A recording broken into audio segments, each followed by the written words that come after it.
এই কোরআনুল কারীমের মর্যাদা কি, তেলাওয়াত করলে লাভ কি?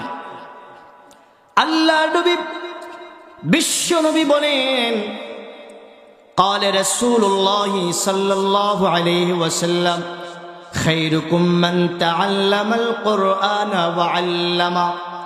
আল্লাহর নবী বলেন, এই পৃথিবীর মধ্যে সর্বশ্রেষ্ঠ জাতি হলো তারা যারা নিজেরা কোরআন শিখে এবং অন্যদেরকে কোরআন শিখায়। সুবহানাল্লাহ।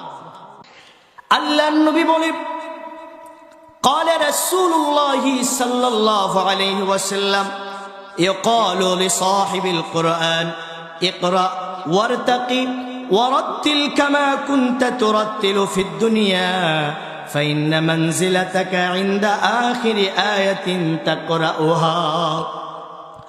কোরআনুল কারীম যারা তেলাওয়াত করে, যারা হাফেজ কোরআন হয়েছে, যারা সারা জীবন কোরআন তেলাওয়াত করেছে, কিয়ামতের দিন আল্লাহ রাব্বুল আলামিন জান্নাতে তাদেরকে বলবেন, তোমরা কোরআনুল কারীম তেলাওয়াত করো।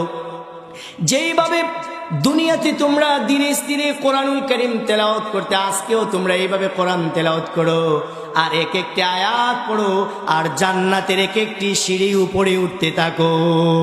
সুবহানাল্লাহ। যারা কোরআনুল কারীম তেলাওয়াত করে এদের মা বাবাকে আল্লাহ তাআলা এদিন কি মর্যাদা দিবেন।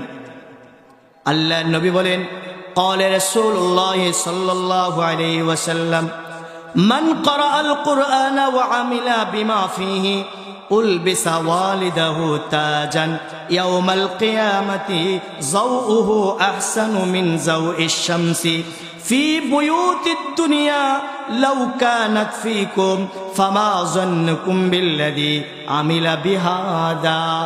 আল্লাহ নবী বলেন, যারা কোরআনুল কারীম তেলাওয়াত করবে এবং ওই কোরআনের উপর যারা আমল করবে, আল্লাহর নবী বলেন ওই কোরআনুল কারীম তেলাওয়াতকারী এবং এর উপর আমলকারীদের মা বাবাকে আল্লাহ তাআলা কিয়ামতের দিন উলবিসা ওয়ালিদাহু তাজান ইয়াউমাল কিয়ামাতি, তাদের মা বাবাকে আল্লাহ তাআলা নূরের মুকুট পরাবেন। সুবহানাল্লাহ।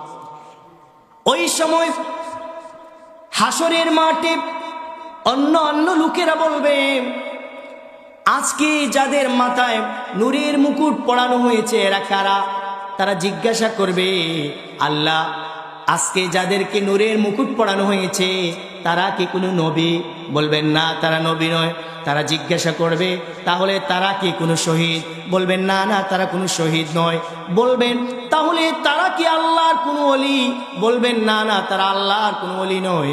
জিজ্ঞাসা করবেন, তাহলে এরা কারা? জবাব দেওয়া হবে, এরা হলো ওই হাফেজে কোরআন এবং কোরআন তেলাওয়াতকারী যারা দুনিয়াতে কোরআন তেলাওয়াত করেছে এবং কোরআনের উপর আমল করেছে, তাদের মা বাবা হলো এরা। তাদেরকে আল্লাহ তাআলা নূরের মুকুট পরিয়ে কিয়ামতের দিন সবার উপরে মর্যাদা দান করিবেন। সুবহানাল্লাহ। আগে আমরা মুরব্বীদের কাছে শুনতাম যে আগের সময়ে ফজরের নামাজের পরে প্রত্যেকটা গড়ের জানালার ফাঁক দিয়ে কোরআনুল কারীমের আওয়াজ বেশি আসতো, কোরআনুল কারীমের আওয়াজ কানে বাজতো এবং অনেক মুরব্বী বাবারা তারা ভালো করে চোখে দেখেন না, চশমা লাগিয়ে কোরআন তেলাওয়াত করতেন। মহিলারা কোরআন তেলাওয়াত করতেন, নামাজ পড়ে কোরআন তেলাওয়াত করে এরপরে চুলায় আগুন ধরাতেন। কিন্তু বর্তমান সমাজের নারীরা ফজরের নামাজ পড়া তো দূরের কথা, কোরআন তেলাওয়াত করা তো দূরের কথা। সকাল 7টা-8টার সময় ঘুম থেকে উঠে এরপরে বাচ্চাদেরকে কি করে মক্তবে দেয় বা কেজি স্কুলে বা বিভিন্ন জায়গায় দেয়। ফজরের নামাজ নাই, কোরআন তেলাওয়াত নাই। অথচ বিশ্ব নবী বলেন, তোমরা তোমাদের ঘরকে কবরস্থান বানিও না, অর্থাৎ এই ঘরে বেশি বেশি কি করো? কোরআন তেলাওয়াত করো। এই জন্য আমাদের সকলকে, আমার মাইকের আওয়াজ যতটুকু যাচ্ছে, আমি আমার মা বোনদেরকে বলছি, যুবক ভাইদেরকে, মুরব্বী বাবাদেরকে বলছি, প্রত্যেকের ঘরে কোরআনুল কারীমের তেলাওয়াত জারি করেন। আপনি আপনার মেয়েদেরকে বলেন যে মেয়েরা তোমরা প্রতিদিন কিছু সময় কোরআন তেলাওয়াত করো। ছেলেদেরকে বলো যে ছেলেরা তোমরা প্রতিদিন কিছু সময় কোরআন তেলাওয়াত করো। আপনি আপনার স্ত্রীকে বলেন সময় পেলে আপনি কোরআনুল কারীম তেলাওয়াত করেন। নিজের বাচ্চাদেরকে মাদ্রাসায় ভর্তি করে তাকে কোরআন শিখান। না অনেক ঘরে আছে মাস যায়, সপ্তাহ যায়, কোরআনুল কারীম তেলাওয়াত করে না। আপনারা আপনাদের মহিলাদেরকে, মেয়েদেরকে, স্ত্রীদেরকে, বোনদেরকে, আপনারা যারা আত্মীয় স্বজন আছেন ছেলেদেরকে সবাইকে বলবেন তারা যেন কোরআন তেলাওয়াত করে এবং নিজেদের সন্তানদেরকে মাদ্রাসায় পড়াবেন, সেখানেও তারা যেন কোরআন তেলাওয়াত শিখতে পারে, হাফিজ কোরআন হতে পারে, আলেম হতে পারে।